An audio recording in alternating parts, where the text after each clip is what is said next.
Good morning, everybody. Welcome to the Bookshop Band breakfast show as part of the Wigtown Book Festival.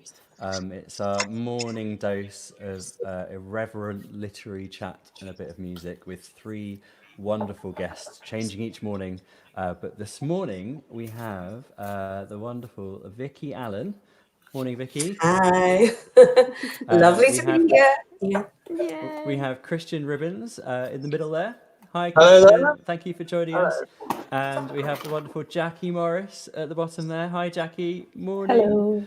Good morning. And I'm going to bring you all into a more equitable screen there. But thank you so much for joining us. We have a sort of a bit of a natural theme, I think, going on with all of you. Not to say you're not all unnatural, or our other guests haven't been natural, but yeah. Themes of nature. Themes of nature. Yeah. So we thought we'd start off with a song, which I'll leave both to introduce. Yeah. So lead into our first. So every morning, if you haven't seen us before, we like to pick a song that somehow has a link with the author. So, you know, even if it's a very loose thread, that's something that might connect. A loose thread. So we're actually going to start off with a song inspired by a book called Underland by Robert Macfarlane, which has links for lots of reasons. But we thought, so Vicky Allen is here she's written a couple of books. We're going to talk about a couple of those books. But one of them very much is about trees and nature, and both of them are about nature, in fact. But we thought we start off with this one. So Deep Time is the name of the song, and Underland is very much about the underground and kind of the darkest places, I suppose, in a way, but also finding hope in those dark places. And Robert Macfarlane takes this journey underground and takes us to catacombs and caves and following the roots of the trees and underground rivers and all sorts of dark places, but also finding the light in those places sometimes as well. And he takes with him, wherever he goes on this journey, an owl, which is it's a whalebone in the shape of an owl. And he takes with him a bronze casket that needs to be buried deep underground. The owl is to help him to see in the dark, and the casket is to be buried very deeply somewhere on his journey. So we'll start off with the song, and then we'll have a chat to Vicky.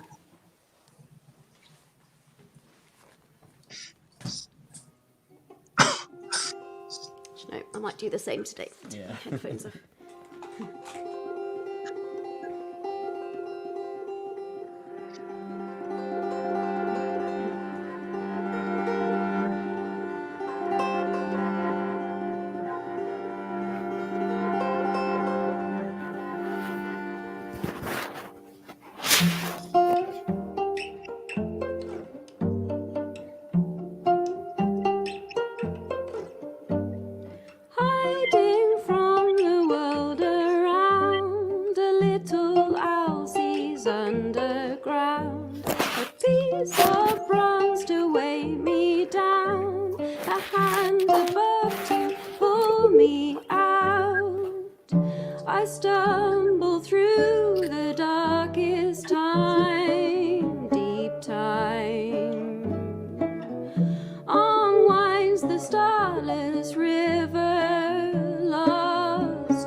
Tumbling, hiding from the world around. A little owl sees underground, a piece of bronze to weigh me down, a hand above to pull me out through pain and power. return and cover the sadness. Sometimes we bury to forget the past. Sometimes we shelter what matters the most. Sometimes we need to block out the ghosts.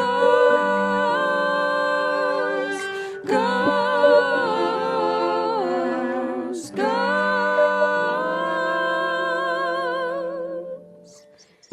Below, beyond our time, always leaving light behind. No one to hear you shout,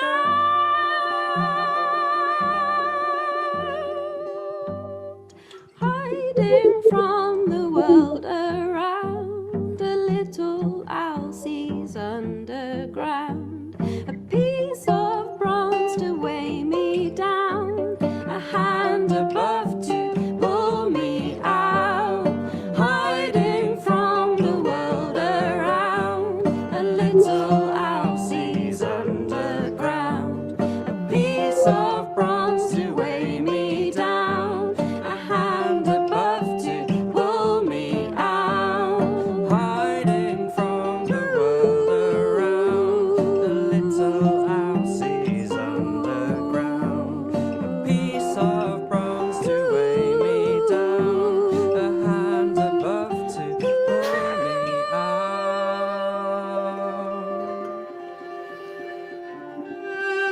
Spring, spring, above the reflection, the brighter sun, the water runs,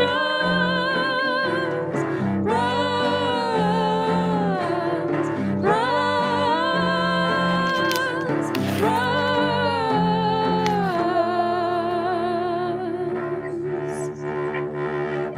Leave a mark to tell my children's children's children's child. Bury the fear, the fight, so we don't wipe them out. Running through the world around, a little boy sees over ground, a fleeting thought to weigh me down, a hand below to pull me out.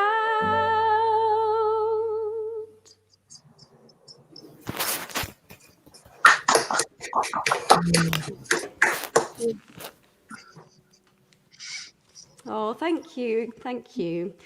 Well, we thought we'd do that one, but we'd also with Vicky's first book is all about wild swimming. Am I right in saying that, Vicky? That's right. That's it was actually my second book that I ever had published, but the other one was published so long ago, so it's the start of a kind of phase in my life, I feel. And it was a collaboration with a photographer. It's called Taking the Plunge, and it's really a collection of stories about the community of wild swimmers and why they're there. But the thing that really got me a lot of the time in the book, and one of my own interests in swimming, was to do with it being this place where we meet this living, non-human world. We go out and we submerge ourselves in it. And, the delight is often of a kind of a bird bobbing on the water, or, swimming through seaweed. A lot of these things are great pleasures for me. And so we had a chapter on that in the book, as well as all these amazing stories from swimmers about why they went there, what they were doing there, how it helped them. And it is, it's kind of been proven to be a healing thing, like you say. It does help people. And I know of quite a few people, and myself, whenever I get myself submerged in water, and I try to go as much as possible, that I feel so alive and so like part of a much bigger thing, and that it's just that cold water hit. We've talked about this the other day, I never regret going in. That's always a thing. It's such, and we've actually been for a swim together, haven't we, Vicky? Yeah, we have, about a month ago, or just over a month, and it was a glorious swim, low tide swim, so we had to go out really far to get a proper swim in, but it was beautiful. I had lovely moments out there with you. But yeah, I felt also listening to that song there that it really struck a chord with the Tree book, which is the current book that I've worked on with, collaborated with the same photographer who I did Taking the Plunge with about swimming with. Now we've moved on to doing a book about people's relationship with trees. The photographer's Anna Deacon, she does these gorgeous photos. And while we were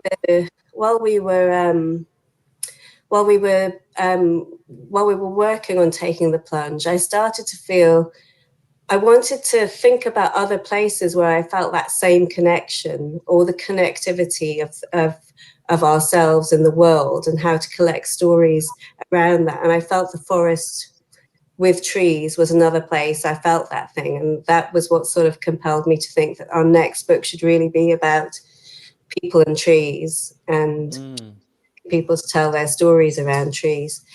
But I was going to say something about what the bit of music you just played, was that my favorite chapter in the Tree book is one that is about the deep dark woods and about where people go inside themselves when they are just there in a wood, when they go, enter that special space that is a forest.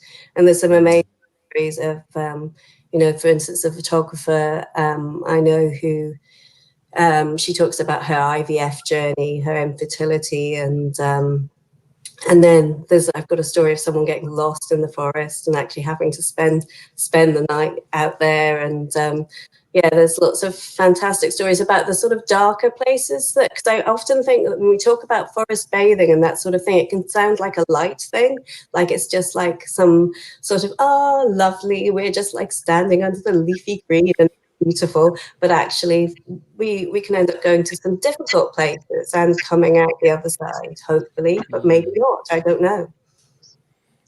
And how did you find the people for your stories? What led you to certain people, the people you knew or people that you discovered? Yes.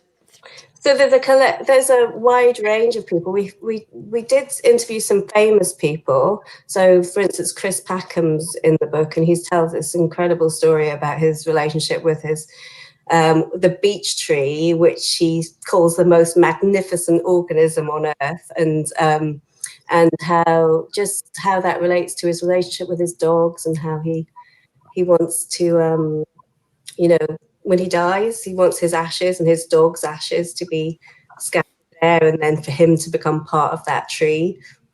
And that connects with many other stories we have around a similar theme. But mainly, it was just a scattergun approach. Me and Anna, we just talked about the stories that really interested us around trees, and tried to, sometimes I had ideas, like I knew I wanted, say, for instance, someone who planted a tree really an immigrant to this country who planted a tree really to root themselves here. And I actually knew someone who'd done that. So, and Toulouse Seni, she's from Algeria, she planted this cherry tree, and she talks beautifully about, why she's done that. And, or maybe it's about people who've saved trees. There's a big chapter on the activists, tree sitters who've put themselves on the line to properly save a tree. There's a lawyer, Paul Powellsland, who he tells a fantastic story about how. So he's a lawyer who basically helped the Sheffield tree protesters, and it was mainly through advice. I mean, he helped them in many ways, but the advice really saved a lot of trees.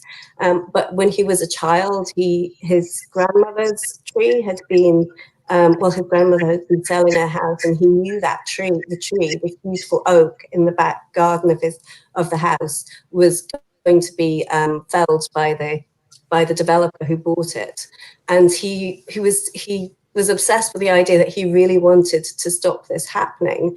And I think he thought about getting a tree protection order or whatever it would have been at the time, but he didn't do it because it would upset his family so much. And it's clear that he lives with a regret, this huge loss over that tree, and here he is now saving all these trees. So there's lots of lovely stories like that. Yeah, I can imagine. I just saw yesterday that Robert McFarlane, Jackie, you might have seen this, that one of, I won't get the story exactly right, but it's one of the oldest trees, 300 years old or more, was felled for the route of the, well, it wasn't even on the route of the HS2 train line, but they still knocked it down. And just like the history of that tree and what it had seen and how that changes, I mean, what goes on underground, and just the whole history and feel, the ancient feel of a place.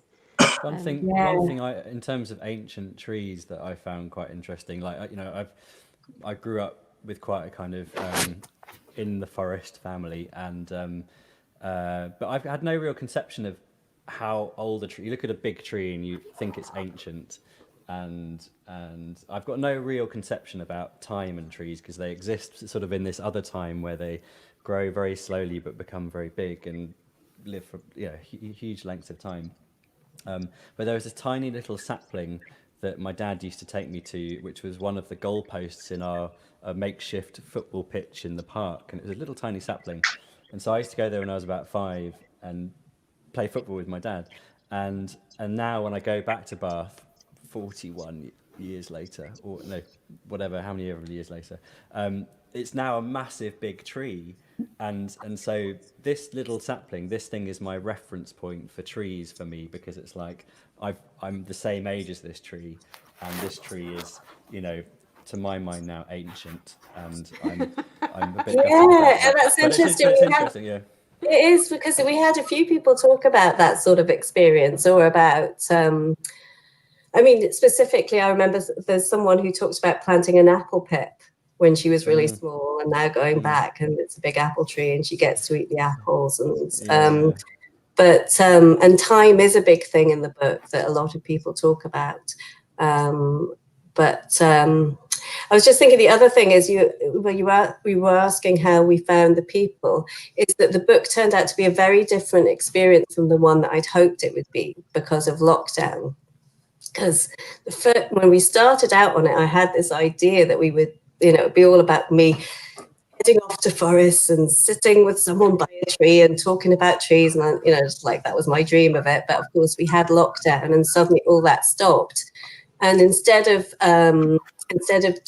meeting people by trees, going to the forest, suddenly I was just listening to people talk about trees on the phone.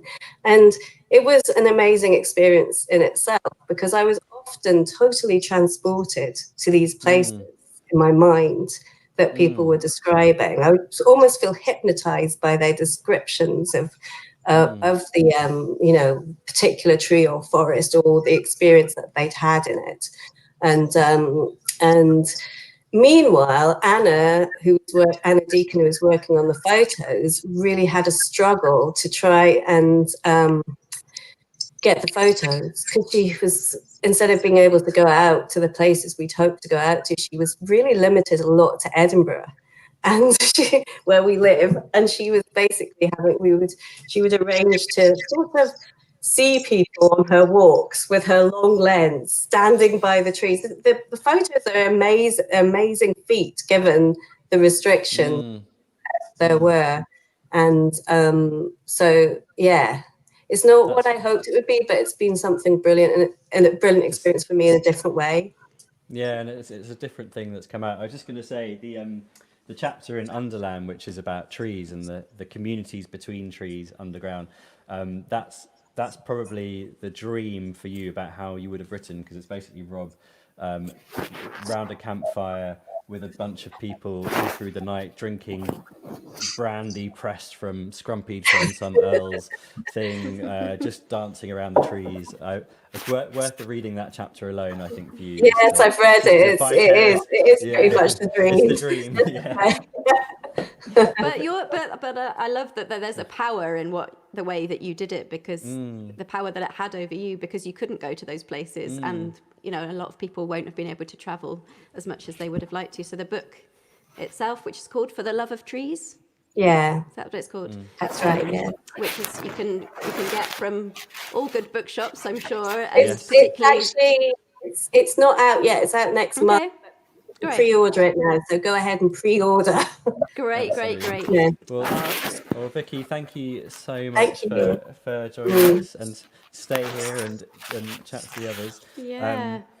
Can I just say that I've always wanted to go on a wild swim with Jackie Morris, and I don't think we've actually managed to do it yet, have we, Jackie? Not yet.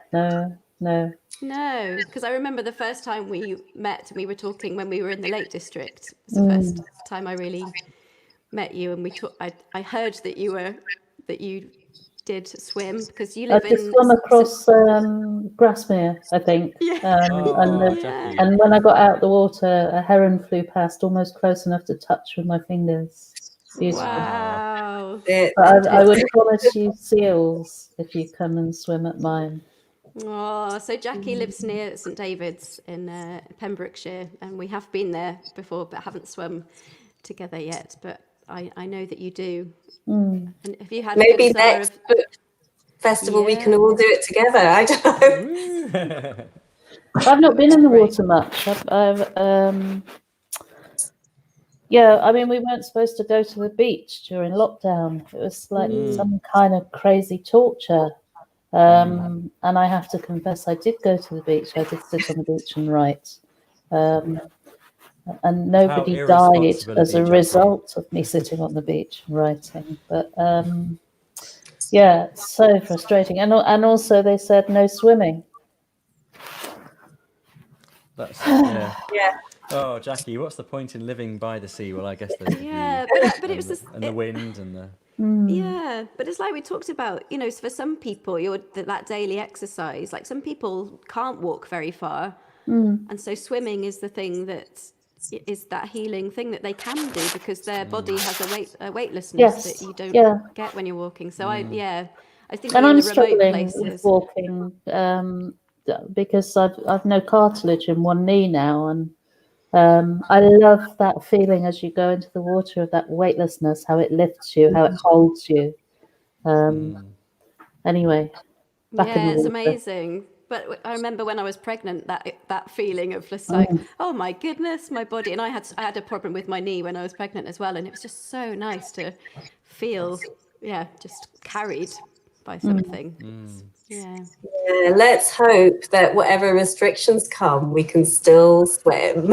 It'd be so nice. Absolutely. So, Jackie Morris, everybody. Yes. This is Jackie Morris. With her awesome 80s headphones there. Thank you very much. I think there have been comments on my headphones before. Just like to say this is my tarot card that I pulled out at the start of this. So just watch it, all right? Don't touch the screen. Oh, God. No. So, Jackie, there's so many things that when we were thinking of what song to do with you, there are so many different projects and things that we've worked on already with you. We're meant to be completely ignorant, but we feel like we know you. Yeah. So Sorry. This is wonderful. That's okay. Yeah, where should we start? I mean, we could start back at the Lake District with the Lost Words project, and then move. We could do, on from that. Because I mean, that probably linked quite well to the latest book, Jackie, the many books that you brought out recently. I can wave this one at you. Oh, what a great link. Well, Oh, can I wave it back? There we go. Yeah. So Jackie, what is that book? Can you tell us what that book is, and we'll retract. The Lost Spells is not a sequel to The Lost Words. I like to say that.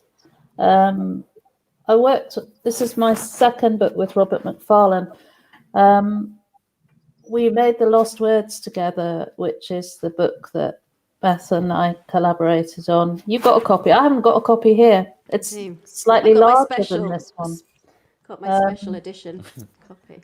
It's the same size, we're just tiny. It's not the same size.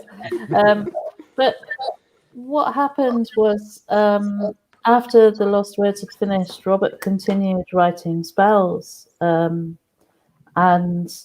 we were supposed to be working on this book, which is a book of birds. And somehow this little book, with its mighty little bit of power, pushed the birds out of the way.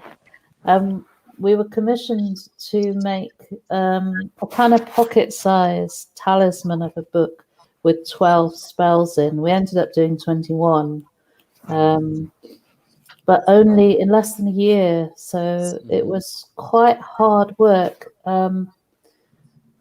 And really, from September of last year, I went into my own little private lockdown where I was working 7 days a week on the book, just painting every day, not going anywhere other than out for a walk with the dogs. It contains spells to be spoken aloud, and they're kind of written in word and in ink. One of my favorite pictures in it, I don't often have favorite pictures of my own work, but I love the way this swift is crashing the corner of the page and doing a bit of a wheel break turn and holding the words in its wings as well. Yeah, it's a strange Well, it's absolutely thing. not a sequel, is it? Because in a sense, each page is as relevant as the Lost Words. It's just another It's different. another chapter. It's the next chapter. This is one of my favorite things to do, which is hold the flop space up. Oh, hang on, do it like that. Oh, that's good. yes. Oh, yes. Yes. Is Yeah, it so I made much- it with Robert McFarlane. He's quite good at writing. I like him. He's all right. And you're quite good at painting, so it's quite a good combination, isn't it? But I can write as well.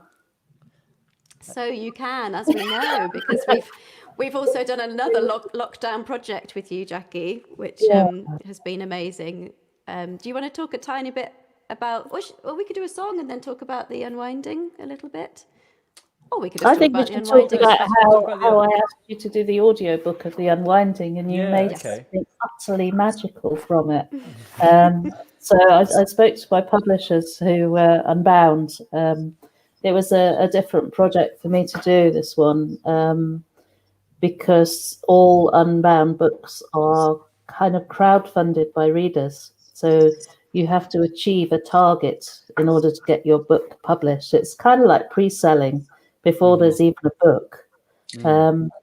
So once the book was done, I spoke to John Mitchinson, the editor at Unbound, and I said, it'd be really lovely to ask the Bookshop Band to do an audio book of this. And you made something so much more than just a simple audio book. It was just beautiful. Well, for us, it was thank you. Well, for us, it was the most wonderful lockdown project we could have imagined, because we had childcare had vanished, and we've got our 3-year-old daughter, and so we had a very short chunk of time each day, basically the length of a Disney movie, where Beth and I could sit down and just focus on something together, which is for the Bookshop Band is what we like to do, is sit down together and just go for something, and responding to these short but magical pieces in the unwinding meant we could effectively read the piece and just respond quite on the spot and intuitively to those words in kind of a space of a couple of hours, and just create something. And so that the beginning of that day we had nothing. At the end of that day we had this nugget, which we then passed over to you, and then each day we could pass over another nugget and thing. And it was a very kind of cumulatively creative thing. And whereas a lot of other projects are kind of, you come up with an idea, you bounce it back, you start again, whatever. Actually, it was a really lovely, positive thing for us to do during lockdown, where we felt like we were making something in the short amount of time that we had, and it was really lovely. It just very free, creatively freeing. And you made a beautiful lullaby for grown-ups, didn't you? Really. So I kind of want people to put their headphones on when they go to sleep, and for it to enter in like a little earworm into dreams. Oh, thank you. Well, it's so at the moment, I believe it's you can find it as an audiobook. So Beth is reading Jackie's words from the Unwinding, and the music we've written sort of goes through underneath the words, but then it's bookended by two songs either side, both directly sort of responding to either the Unwinding as a whole or a particular story. But there is possibly moves afoot to maybe put it out as an album or something like that as Oh well, yeah, which vinyl should be, yeah, because you with brought artwork. out you brought out a silent Unwinding copy of the book, didn't you, without the Yeah. words, so that people could. And there was a wonderful thing actually during lockdown where someone had given us back, had taken a picture, and it was during one of our lockdown shows, I think, and they had they'd taken a page of the silent Unwinding, and they'd listened to us playing a song. I think it was the wow. Underland song, and they basically created this double page spread with bits of the lyrics in there into the Unwinding, and then sent us a photo. And it was like all Oh, I these need to things see coming that. together. I need to see Yeah, that. I'll try and find it, but it was really It was my wonderful. most radical editing job ever, where I just said to the publisher, "Can you remove all of the words so that people can write their own stories in there?" So it's got a very small introduction to explain it. It's like a lavishly illustrated notebook. Yeah, no, it was great. But I think people are responding to that, and it's especially during lockdown or during these times. I think having a chance to put these words out, or think feelings that come out of them, having somewhere to put those feelings is a great thing, right? And actually, the silence Unwinding I think is a really nice metaphor for a way of being creative, because it's a sketchbook, it's a notepad, but it's already got these amazing contours and spaces there. So what you put in have to, you're given these constraints on this page, but then like what this lady did, for example, was beautiful because she was using the movement of the picture on your page to then influence how she then ricocheted off with her own ideas on that and created a really stunning piece of work. And I think for me that's how I think about like songwriting or trying to be creative, is like give the more restraints and constraints I have, the more I feel I can be creative in that. But if you give me a blank sheet of paper, I have no idea what to do. I'm a bit kind of rabbit in the headlights kind of thing. Are you liking my dappled leaf light, Vicky, that I've arranged especially to go with your Yeah, book? I know. It's kind of what I was hoping for myself, but then I was actually just went for a cautious, like, make sure I have the connection setting. I bet you tidied up your kitchen there. It's not my kitchen. I'm just staying in someone else's flat. But there is a lovely pear tree out the back. Brilliant. So we are going to beautiful. play you a song, Jackie, that I think relates to we'll do Goldfinch. Yeah. So this spell, well, we started talking about the Lake District where I first met Jackie, and we were given a chance to look at some of the original Lost Words book, and to get to know the spells a bit better. There's a beautiful goldfinch there. And we also got the chance to see some of the new spells, which are now in the Lost Spells new book. And so one of the ones that really resonated with me was the one about the goldfinch. And I think Robert had written this one when his grandmother was basically on her deathbed. And as soon as I read it, it just kind of almost the opposite thing. I was heavily pregnant with Molly, and we were going for a walk, and I was seeing these goldfinches, and more goldfinches than I'd ever seen in my life, along the Martyrs State Walk, which is in Wigtown here. And so when I read it, it was very much about kind of birth, and for Robert, it was very much about this losing somebody. But I think both those things can be symbolic, and the goldfinches can be giving that hope, something that's left. I don't know, it's just, I guess different things mean different things to different people, but I'll just sing the song, otherwise I'll just ramble on and on and on. But this is inspired by the goldfinch So it's charm on, goldfinch, charm on, heaven help us when all your gold is gone. But it's also inspired by Wigtown and the walks around here. And I'm just going to pretend that I'm all of the amazing musicians from the Lost Word spell songs, but they're not here, so I'm just going to... Oh yeah, sorry, I didn't talk about that, but that's exactly that. If you want to look up the Lost Words spell songs, you'll find more music inspired by the spells.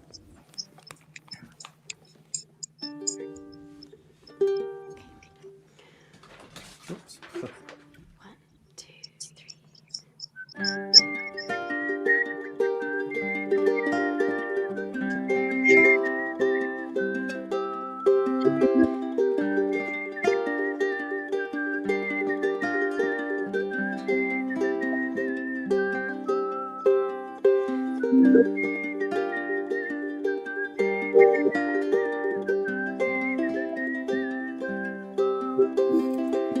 All along the bay, where the old railway used to lie, you can find a martyr in a marsh. It's a path we take, goldfinch in its way, gilds with grace.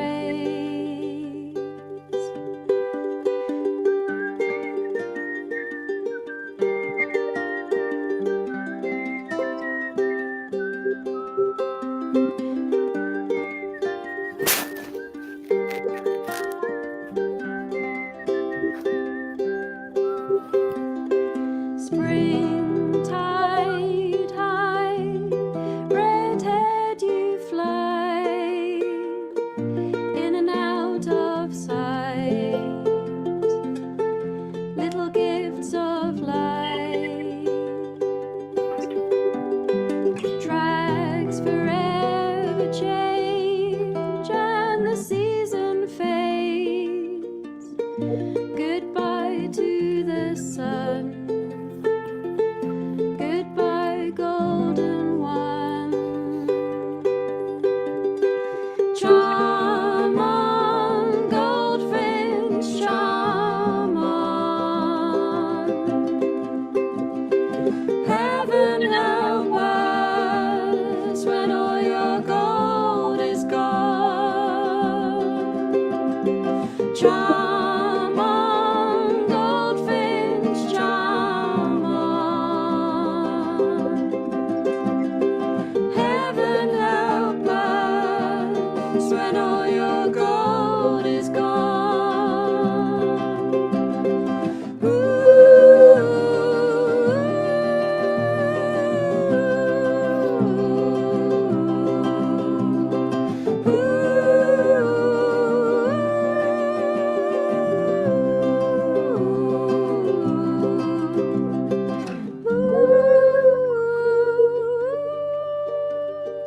Charm on, goldfinch, charm on. Heaven help us when all your gold is gone. Charm on, goldfinch, charm on. Heaven help us when all your gold is gone.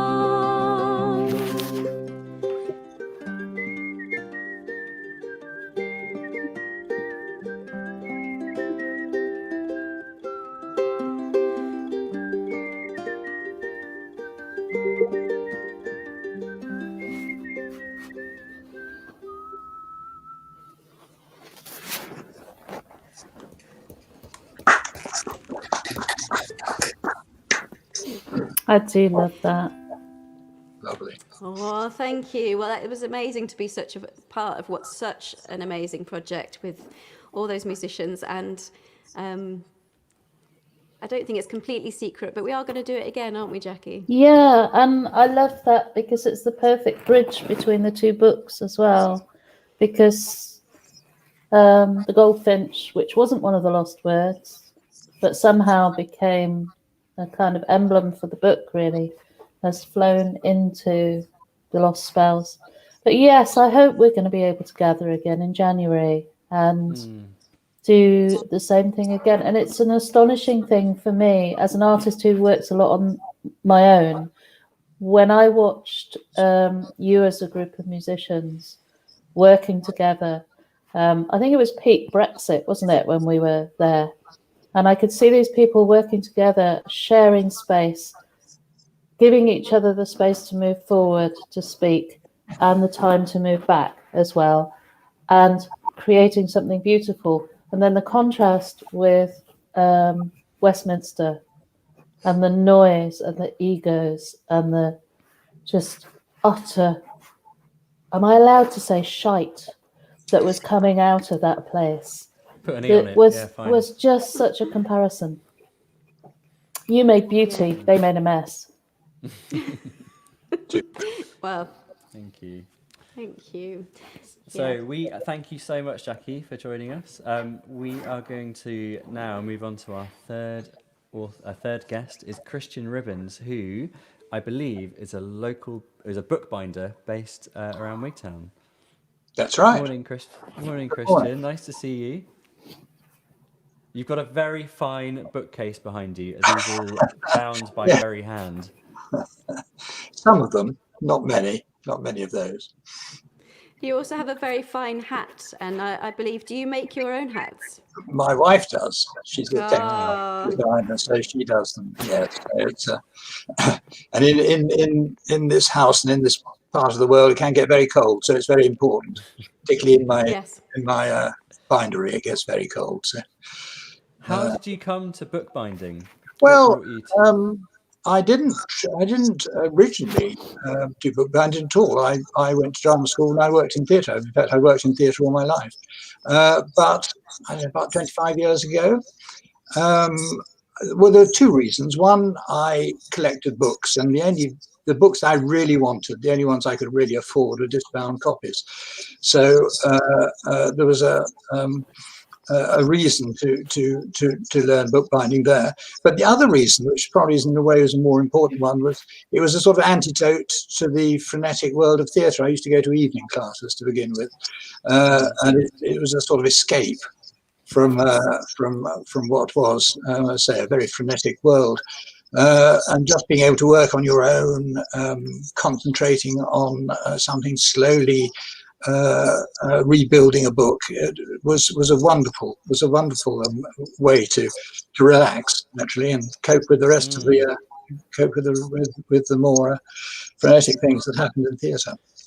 So that's how I came into it, through initially evening classes, and then taking various exams and bits of paper.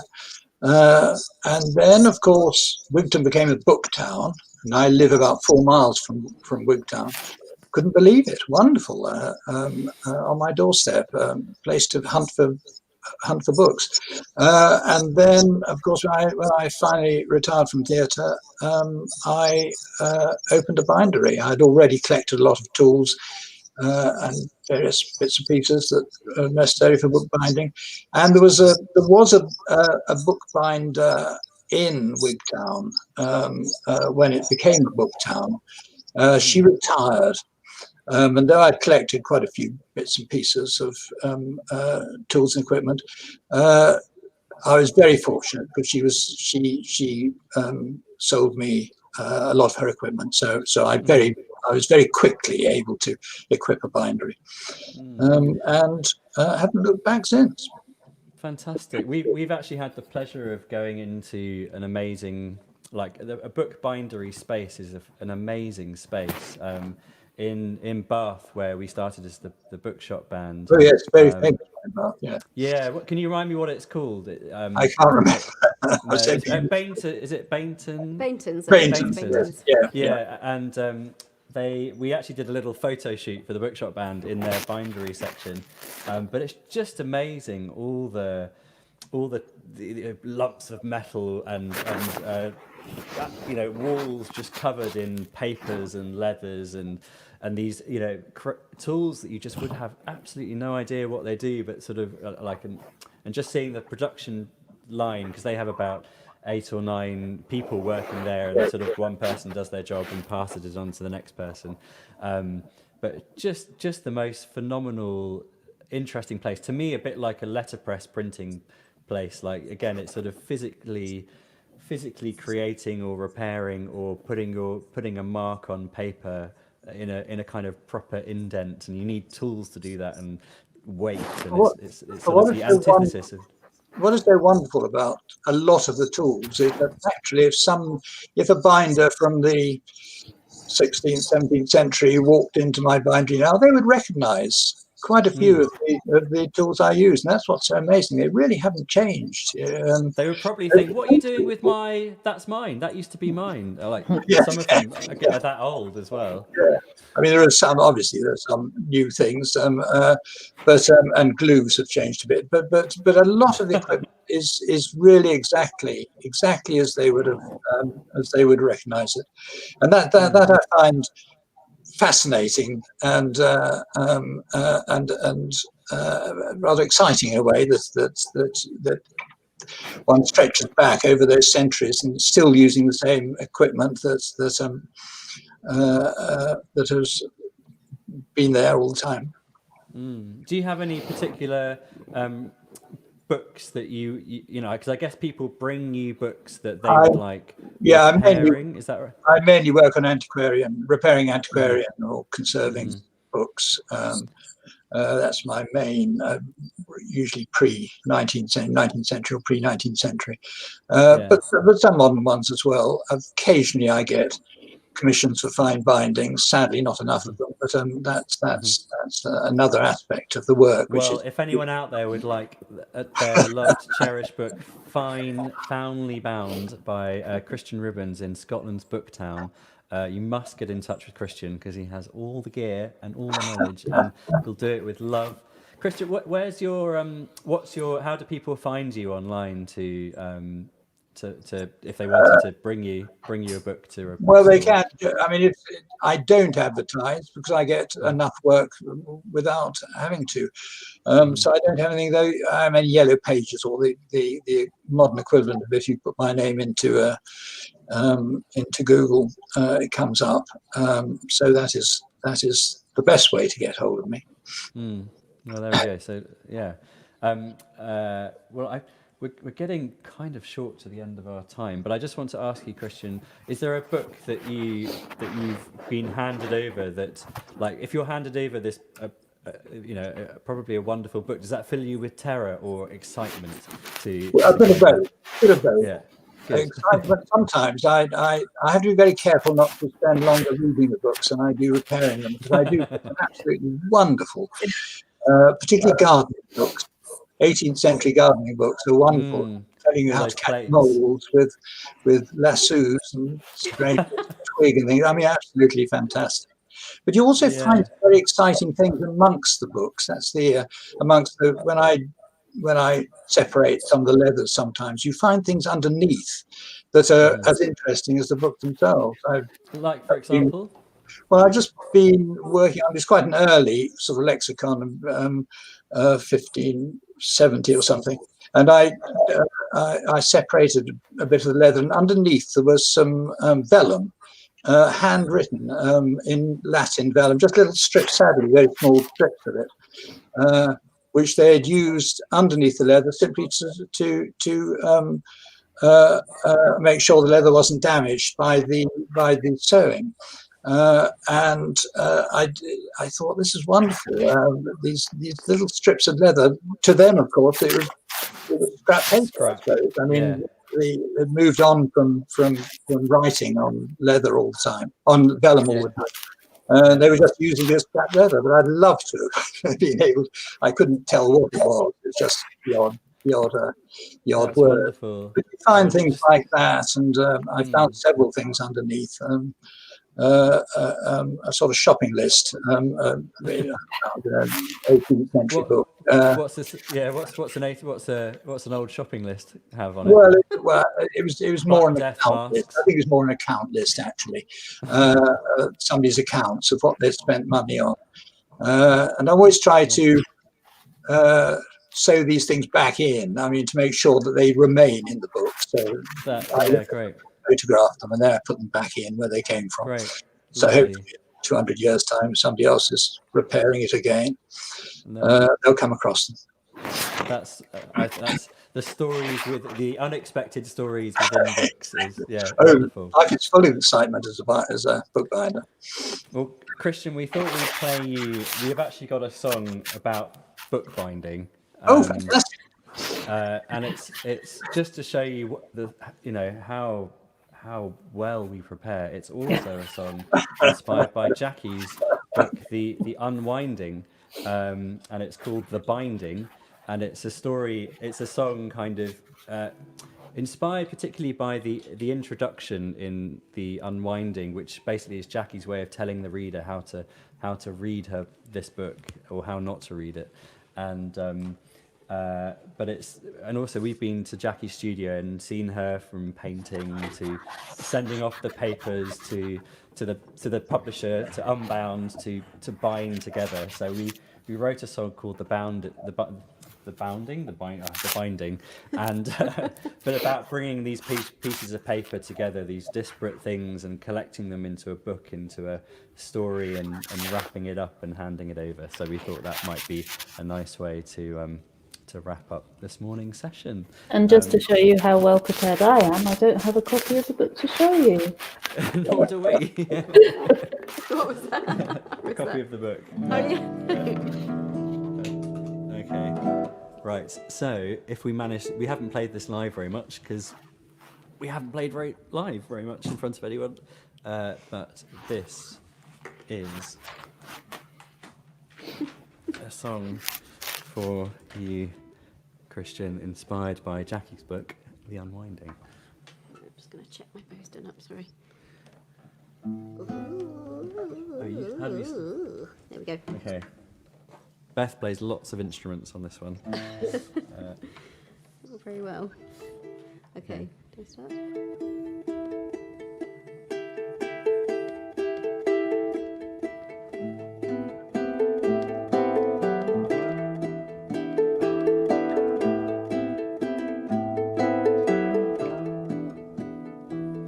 Take these pages of paper, woven, laid out, unbounded and open, then to scatter in colour and pigment, tear and sprinkle with pledges marked to the edges, and when it's finally broken, steady, that's when it's finally ready.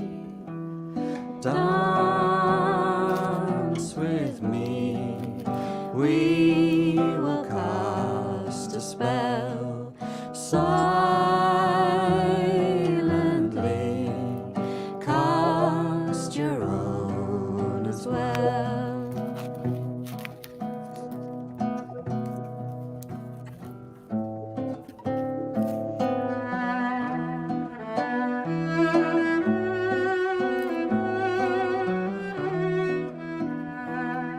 Bind, bound, and numbered, stitch these all together. Lesser prescription, a potion of colour, bathe it in lighter reflection. Will wander not of itself, but to conjure another. Bind, bound, and numbered, stitch these all together. Lesser prescription, a potion of colour, bathe it in lighter reflection. Will wander not of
all is well.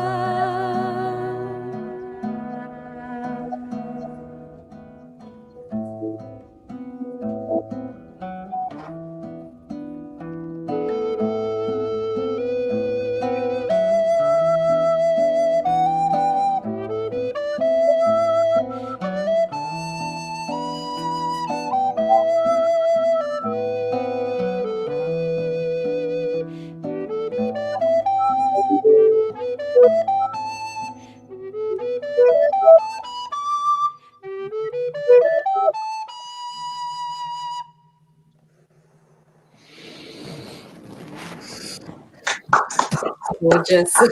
Just gorgeous. There's something Oh. very perfect about that.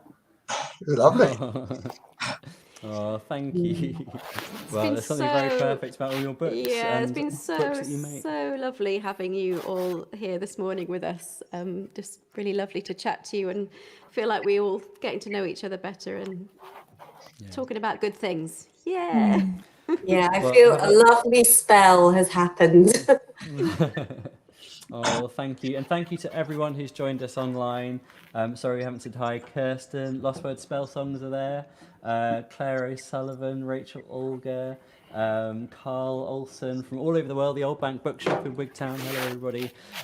So we will leave you now with the credits for the Wigtown Book Festival, but have a lovely rest of day. Do check out all the booksellers in Wigtown, all the bookbinders, and lots of the authors. The authors, Vicky's and Jackie Morris's book will be available in the Wigtown Festival bookshop, so do check that out.